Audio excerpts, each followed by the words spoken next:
In today's lecture, we will discuss about forfeiting arrangement. We will discuss the meaning and different parties involved in forfeiting. What is the process of forfeiting and what is the difference between forfeiting and factoring. First of all जो आपकी फोरफिटिंग है वो है क्या। फोरफिटिंग जो है वो international trade के केस में यूज़ होएगी। इसमें जो आपका एक्सपोर्टर है उसने जो भी फाइनेंस ऑब्टेन करना है इंपोर्टर से वो फोरफिटिंग कॉन्ट्रैक्ट के थ्रू ऑब्टेन करेगा। इसमें आपकी 4 पार्टीज़ इन्वॉल्व होंगी। सबसे पहले एक्सपोर्टर गुड्स को डिलीवर करेगा और इम्पोर्टर क्या करेगा, गुड्स को रिसीव करेगा। उसके बाद हमारे पास है इम्पोर्टर्स बैंक या फिर अवेलिंग बैंक। इम्पोर्टर का बैंक क्या करेगा, जो भी परमिजरी नोट्स हैं या फिर जो भी ट्रेड बिल्स हैं उसको वो गारंटी देगा। इट मीन्स के जो इम्पोर्टर अपने बैंक से गारंटी डलवा के जो वो डॉक्यूमेंट है वो एक्सपोर्टर को देगा, तभी जो आपका एक्सपोर्टर है वो गुड्स इम्पोर्टर को डिलीवर करेगा। उसके बाद आपका है फोरफेटर क्या करेगा कि जो भी बिल एक्सपोर्टर के पास आ गया है उसको वो परचेज करेगा, उस ट्रेड बिल को या फिर उस प्रोमिसरी नोट को परचेज करेगा और ड्यू डेट के ऊपर जो इम्पोर्टर का जो बैंक है उसके पास पेमेंट लेने फोरफेटर जाएगा। नेक्स्ट हमारे पास इसके फीचर्स हैं। तो बेसिकली आपका फोरफिटिंग कॉन्ट्रैक्ट में होता क्या है कि इसमें जो आपका एक्सपोर्टर है उसको इमीडिएटली कैश मिल जाएगा जब भी वो गुड्स को डिलीवर करेगा। किससे, थर्ड पार्टी से। थर्ड पार्टी हमारी कौन है, फोरफिटर है, राइट। तो एक तरह से वो बेसिकली कर क्या रहा है कि जो भी अपने बिल्स हैं, जो भी उसके रिसीवेबल्स हैं, उसको वो सेल कर रहा है, किसको, फोरफिटर को। तो और मोर ओवर जो ये वाले कॉन्ट्रैक्ट होंगे जिसमें कि जो आपका फोरफिटर है बिल को या प्रोमिसरी नोट को परचेज करेगा, ऐसे कॉन्ट्रैक्ट होते हैं विदाउट रिकोर्स मीन्स के इन केस अगर पेमेंट को लेकर कोई भी प्रॉब्लम होती है फोरफिटर को तो वो सेलर के पास वापस नहीं जा सकता, उसको वो खुद ही डील करना पड़ेगा। उसके बाद है इसमें एक्सपोर्टर को बड़े सारे बेनिफिट हो जाते हैं। सबसे पहला बेनिफिट तो यही है कि उसको इमीडिएटली पेमेंट मिल गई, और वो पेमेंट भी कैसे मिली है, विदाउट रिकोर्स कॉन्ट्रैक्ट के थ्रू मिली है। उसके बाद उसको बड़े सारे रिस्क से प्रोटेक्शन मिल जाएगी, जैसे कि कोई क्रेडिट रिस्क नहीं है, उसको ट्रांसफ़र से रिलेटेड कोई भी रिस्क नहीं है। अगर उसने दूसरी करेंसी को कन्वर्ट करवाना होता, फॉरेक्स को कन्वर्ट करवाना होता, तो ऐसा कोई रिस्क उसको बियर नहीं करना पड़ेगा। मोर ओवर उसको इंटरेस्ट रेट चेंजेस का भी कोई रिस्क नहीं होएगा, क्योंकि ये सारे के सारे रिस्क कौन बियर कर रहा है, आपका फोरफिटर बियर करेगा। उसके बाद ऐसे कॉन्ट्रैक्ट होते कब है, ऐसे जो इंटरनेशनल कॉन्ट्रैक्ट है ये जब भी कोई भी हैवी गुड्स मंगवानी है, कोई कैपिटल गुड्स मंगवानी है, उसी केस में होंगे जिनका जो प्राइस है वो $1,00,000 से ज़्यादा होता है, उस केस में ये एंटर करे जाएंगे। मोर ओवर इसकी जो मेचोरिटी है उसका टेन्योर भी ज़्यादा होता है। जनरली जो इनकी मेचोरिटी है वो 1 to 3 ईयर्स की होती है, लेकिन ये 10 साल तक के कॉन्ट्रैक्ट भी हो सकते हैं। और इसमें जो भी ट्रेडिंग है, इसमें जो भी करेंसी की ट्रांजैक्शन है वो उन्हीं करेंसीज में होगी जो कि वर्ल्ड में मेजरली कन्वर्टिबल करेंसीज हैं, जैसे कि US डॉलर है, कनेडियन डॉलर है या फिर यूरो है। इन कन्वर्टिबल करेंसीज में ही जो ट्रेडिंग है वो अक्कर होएगी। इसके बाद इसकी प्रोसेस में सबसे पहले क्या है कि इम्पोर्टर और जो एक्सपोर्टर हैं ये दोनों ही कॉन्ट्रैक्ट एंटर करेंगे बाइंग और सेलिंग को लेकर। इसमें वो अपने ट्रेड की जो भी टर्म्स एंड कंडीशंस है वो डिस्कस करेंगे। उसके बाद जो आपका एक्सपोर्टर है वो गुड्स शिप कर देगा इम्पोर्टर को, लेकिन साथ ही साथ आपका जो इम्पोर्टर है, इम्पोर्टर को क्या करना पड़ेगा, अपने बैंक से गारंटी डलवा कर, जिस कॉन्ट्रैक्ट को हम लोग अव्वल बोलते होते हैं, अपने बैंक से गारंटी डलवा कर किसको भेजनी पड़ेगी, एक्सपोर्टर को भेजनी पड़ेगी। उसके बाद जब एक्सपोर्टर के हाथ में वो बिल आ गया, वो गारंटी आ गई, तो फिर आपका जो एक्सपोर्टर है वो क्या करेगा, फोरफिटर के साथ एक कॉन्ट्रैक्ट एंटर करेगा, जिसमें वो क्या करेगा, जो वो बिल है या फिर जो वो गारंटी है वो फोरफिटर के फेवर में एंडोर्स हो जाएगी, राइट। उसने वो जो बिल है फोरफिटर को दे दिया, देन अब फोरफिटर के पास जब बिल आ गया है तो फिर वो जो पेमेंट है एक्सपोर्टर को हो जाएगी, राइट, क्योंकि उसके पास अब इंस्ट्रूमेंट आ चुका है। तो लेकिन जो आपका फोरफिटर है वो कुछ कमीशन डिडक्ट करेगा, कुछ डिस्काउंट चार्ज करेगा, फिर जो बाकी पेमेंट है वो एक्सपोर्टर को इमीडिएटली कर देगा।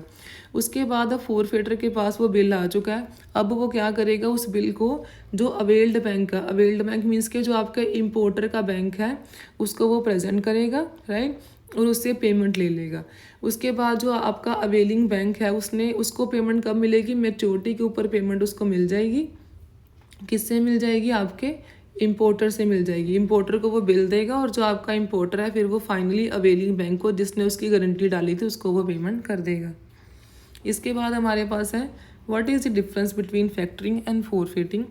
जो आपकी फैक्टरिंग है, फैक्टरिंग में बेसिकली होता है क्या है कि जो फुल अमाउंट है वो उसी वक्त सारी की सारी अमाउंट पे नहीं करी जाती है। जो आपका फैक्टर है वो कुछ अमाउंट रिजर्व में रखता होता है, जब उसको फाइनल पेमेंट मिल जाएगी बायर से तब वो जो अमाउंट है वो सेलर को करता होता है पे।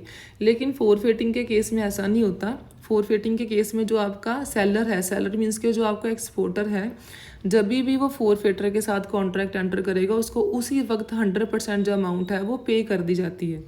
उसके बाद जो आपके फैक्टरिंग के कॉन्ट्रैक्ट हैं वो विद या विदाउट रिकोर्स होते हैं।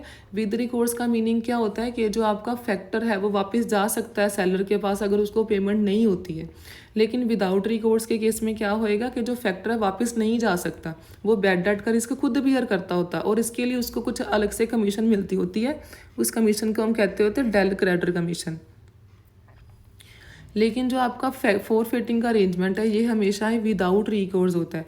वैसे तो इसमें रिस्क होता भी नहीं है क्योंकि जो बैंक है उसने गारंटी डाली हुई है।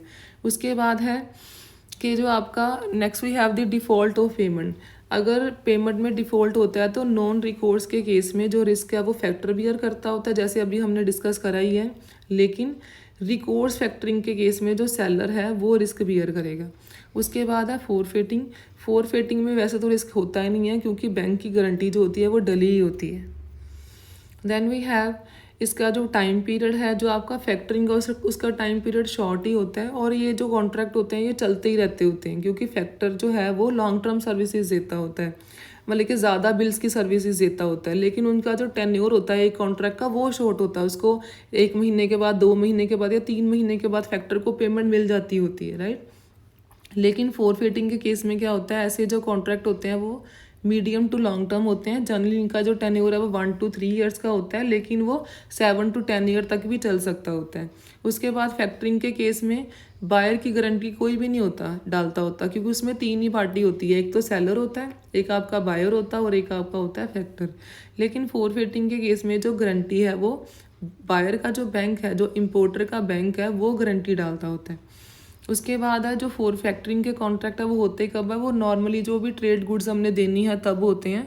लेकिन जो आपका फोरफिटिंग का कॉन्ट्रैक्ट है जब भी कैपिटल गुड्स मंगवाई जाएंगी जिनमें huge amount of capital outlay involve होएगी तभी होंगे ये एंटर। उसके बाद है फैक्टरिंग में क्रेडिट का रिस्क ही होता है सिर्फ, जो कि नॉन पेमेंट का है। लेकिन फोरफिटिंग में अदर रिस्क भी होते हैं, जैसे कि करेंसी का रिस्क हो गया, पॉलिटिकल रिस्क हो गया। पॉलिटिकल रिस्क मीन्स के अगर कोई वॉर वगैरह लग गई कंट्री में या फिर कुछ ऐसा हो गया कि गवर्नमेंट ने कोई रिस्ट्रिक्शन इम्पोज कर दी उस कंट्री के साथ ट्रेड में, तो ये सब रिस्क भी होते हैं पॉलिटिकल रिस्क। उसके बाद चार्जेस वगैरह की बात करें तो फैक्टरिंग के केस में जो चार्जेस है वो सेलर बियर करता होता है क्योंकि उसके फैक्टर के साथ बाकी ट्रांजैक्शन भी इन्वॉल्व होती हैं, बाकी काम भी करता है फैक्टर उसके, जैसे कि उसकी बुक्स ऑफ अकाउंट को मेंटेन करना है, उसने कलेक्शन करनी है अमाउंट की, उसको फाइनेंस प्रोवाइड करना है। तो इसमें जो सारे के सारे जो उसका लॉन्ग टर्म कॉन्ट्रैक्ट होता है एक तरह से सेलर के साथ, बाकी भी वो बिल्स उसके डील करता होता है। लेकिन फोरफिटिंग में ऐसा नहीं होता, ये मतलब कि 1 या 2 कॉन्ट्रैक्ट के लिए एंटर करा जाएगा, इसमें जो आपके चार्जेस हैं वो बायर बियर करता होता है। उसके बाद है अमाउंट कितनी होती है। फैक्टरिंग के केस में ऐसी कोई भी अमाउंट नहीं होती है मिनिमम ट्रांजैक्शन की, लेकिन फोरफिटिंग के केस में हमारी जो मिनिमम वैल्यू और ट्रांजैक्शन की वो 1 लाख US$ होती है।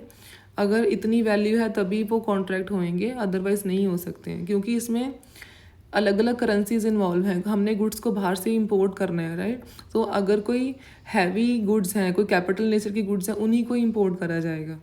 तो आई होप जो ये टॉपिक है इसका मीनिंग, इसकी जो प्रोसेस है और जो इसका डिफरेंस है वो क्लियर है। Thank you.